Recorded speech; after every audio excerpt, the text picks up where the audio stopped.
সাবেক সেনা কর্মকর্তা জিয়াউল হাসানকে আওয়ামী শাসনামলে সংঘটিত মহাকাব্যিক গুম সংস্কৃতির নায়ক উল্লেখ করে তার বিচার অবশ্যই হবে বলে জানান চিফ প্রসিকিউটর তাজুল ইসলাম। এ মামলার আনুষ্ঠানিক অভিযোগ গঠনে রাষ্ট্রপক্ষের শুনানিতে একথা বলেন তিনি। আর জুলাই হত্যাকাণ্ডে আনিসুল হক ও সালমান এফ রহমানের বিরুদ্ধে অভিযোগ প্রমাণের অকাট্য তথ্য উপাত্ত প্রসিকিউশনের হাতে রয়েছে বলেও জানান তিনি। এদিকে এ মামলায় বিদেশি আইনজীবী নিয়োগের আবেদন করেছে আসামিপক্ষ। জিএম মাহমুদের রিপোর্টে দেখুন বিস্তারিত।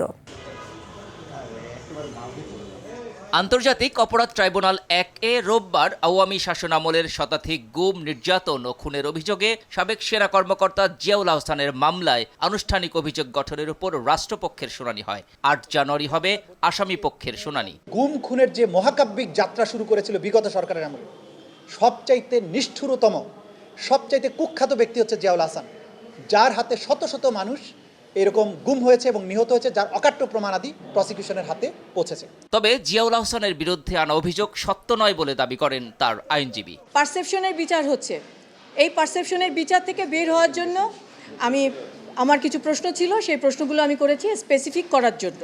একই ট্রাইব্যুনালে জুলাই আন্দোলনে কারফিউ দিয়ে এবং ব্যবসায়ীদের নিয়ে গণভবনে বৈঠক করে হত্যাকাণ্ডে সহায়তা সহ 5 অভিযোগে আনিসুল হক ও সালমান এফ রহমানের বিরুদ্ধে করা মামলায়ও আনুষ্ঠানিক অভিযোগ গঠনের উপর শুনানি হয়। পরবর্তী শুনানি 6 জানুয়ারি। এই মামলার অভিযোগও অসত্য দাবি করে আসামিপক্ষ।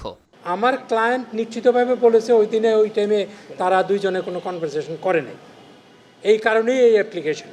এটা সত্যিকার অর্থে তাদের ভয়েস কিনা এটাকে চ্যালেঞ্জ করার একমাত্র বৈধ প্রক্রিয়া হচ্ছে একটা ফুল ফ্লেজেড ট্রায়াল।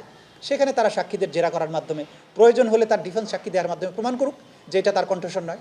প্রসিকিউশন দৃঢ় প্রতিজ্ঞ এটা তাদের কণ্ঠস্বর, এই ষড়যন্ত্রের সাথে, পরিকল্পনার সাথে তারা ইনভলভ, সুতরাং তাদের বিচার হবে। এছাড়াও রামপুরায় কার্নিশে ঝুলে থাকা এক ব্যক্তিকে গুলি করা সহ 2 জন হত্যা মামলায় সাক্ষ্য গ্রহণের পরবর্তী তারিখ 6 জানুয়ারি নির্ধারণ করা হয়েছে। আর ট্রাইব্যুনাল 2-এ সাভারের আশুলিয়ায় 6 মরদেহ পোড়ানো সহ 7 জনকে হত্যা মামলার তদন্ত কর্মকর্তাকে জেরা করে আসামিপক্ষ।